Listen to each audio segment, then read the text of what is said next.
আজ আমি আপনাদের জন্য নিয়ে এসেছি একেবারে ইউনিক আর ট্র্যাডিশনাল স্বাদের রেসিপি, পেঁপের প্লাস্টিক চাটনি। স্বচ্ছ প্লাস্টিকের মতো দেখতে এই চাটনি শুধু চেহারাতেই নয়, স্বাদেও অনন্য। ভাত, পোলাও কিংবা ভুনা খাবারের সঙ্গে একেবারে জমে যাবে। তাহলে চলুন দেখে নেওয়া যাক কিভাবে সহজেই বানানো যায় এই স্পেশাল প্লাস্টিক চাটনি। পেঁপের চাটনি বানানোর জন্য আমি এখানে একটা মাঝারি সাইজের পেঁপে নিয়েছি। পেঁপের বীজগুলো বের করে ফেলে দেব।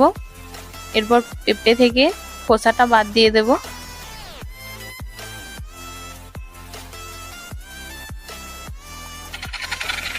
এরপর একটা গ্রেটারের সাহায্যে পেঁপেটাকে আমি গ্রেট করে নেব।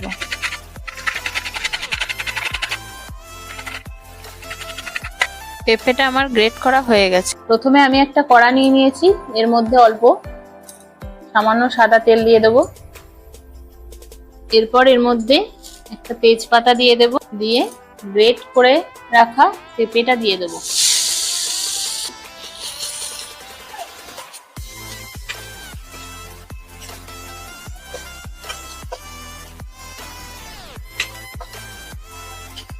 পেঁপেটা 2-3 মিনিট নেড়ে নেওয়ার পর আমি এর মধ্যে চিনিটা দিয়ে দেবো।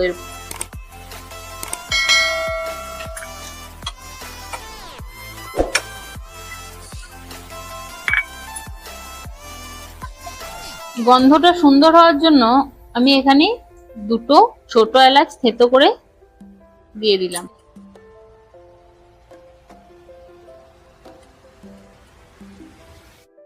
এরপর এর মধ্যে আমি কাজু দিয়ে দেব, কিশমিশও দিয়ে দেব, ভালো করে মিশিয়ে নেব।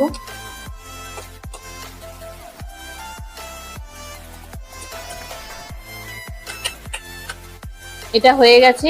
এরপর আমি এর মধ্যে লেবু রস দিয়ে দেব, দিয়ে নামিয়ে নেব।